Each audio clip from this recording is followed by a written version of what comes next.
سجاوٹ کر لیجئے، لیکن اگر موبائل آپ کے بچوں کے ہاتھ میں ہے تو پھر آپ کا بچہ بالکل باہر چوک پر چوراہے پر ہے،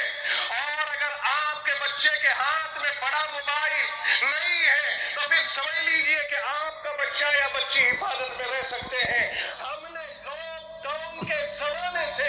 ایک انتہائی خطرناک ترین حال دیکھا ہے کہ لوگوں نے کہا تعلیم ہوگی، لوگوں نے کہا گھر گھر تعلیم پہنچے گی، لوگوں نے کہا کہ تعلیم کے لیے آن لائن تعلیم کے لیے بڑے موبائل کی ضرورت ہے۔ ایسا لگتا ہے کہ بائی پلان چوریانیت، جو ننگا پن، جو فحاشی اور جو بدماشی گھروں میں نہیں پہنچ رہی تھی، اسے گھروں میں پہنچایا گیا ہے۔ پلاننگ کے تحت تعلیم کے بہانے ہر طالب بچے کے ہاتھ میں موبائل آ گیا۔ ماں باپ نے کچھ بھی کیا ہو اسے بڑا موبائل خرید کے لیا، کیوں؟ اس لیے کہ اسکول سے بتایا گیا ہے کہ اب موبائل کے ذریعے آن لائن کام آئے گا اور موبائل سے پڑھائی ہوگی۔ آپ بتائیے ایمانداری سے، جن بچوں کے ہاتھوں میں موبائل گیا تھا لاک ڈاؤن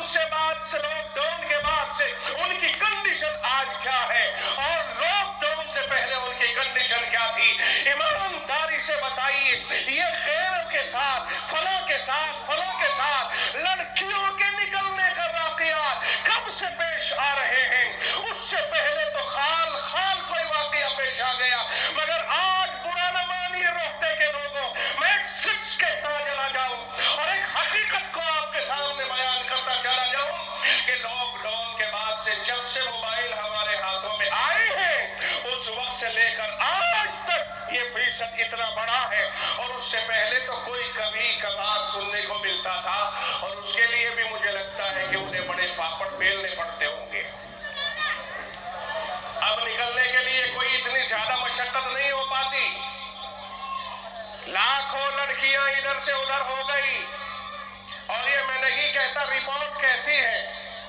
یہ میں نہیں کہتا، آپ خود کہتے ہو، آپ کو مجھ سے زیادہ معلوم ہے، نہ جانے کتنی لڑکیاں ادھر سے ادھر ہوئی۔ میں سمجھتا ہوں اس میں بڑا قصور موبائل کا بھی ہے، اور قصور تو بہت سارے ہیں، اس وقت میں ہم ان قصوروں کی طرف نہیں جا سکتے ہیں، لمبا وقت ہو جائے گا۔ بہت ساری خامیاں ہیں جنہیں ہم نے احساس تک میں نہیں لائے ہیں۔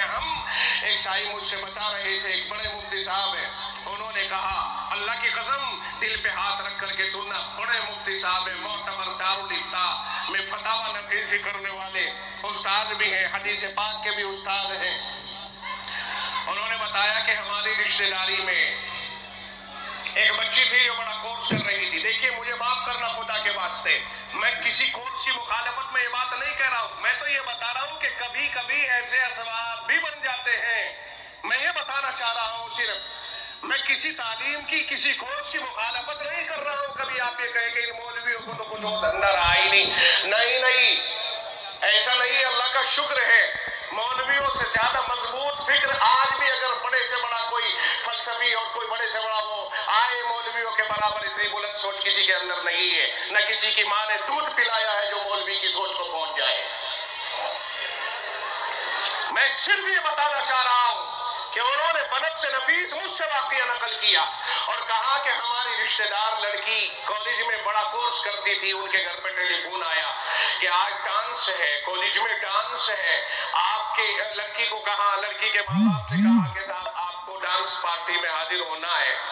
میں اچانک پہنچ گیا، تو جس وقت میں پہنچا وہ تیاری کر رہے تھے چلنے کی، مجھ سے کہنے لگے، مفتی صاحب آپ معذرت خواہ ہیں، آپ تشریف رکھیے، کھانا یہ کریں گے، اور ہم نے ذرا سا وہاں کالج جانا ہے، وہاں سے فون آیا تھا اور پرنسپل کا کہ صاحب آج ڈانس پارٹی، آپ کی بیٹی کا ڈانس ہے، اس لیے ذرا ٹائم سے آ جانا۔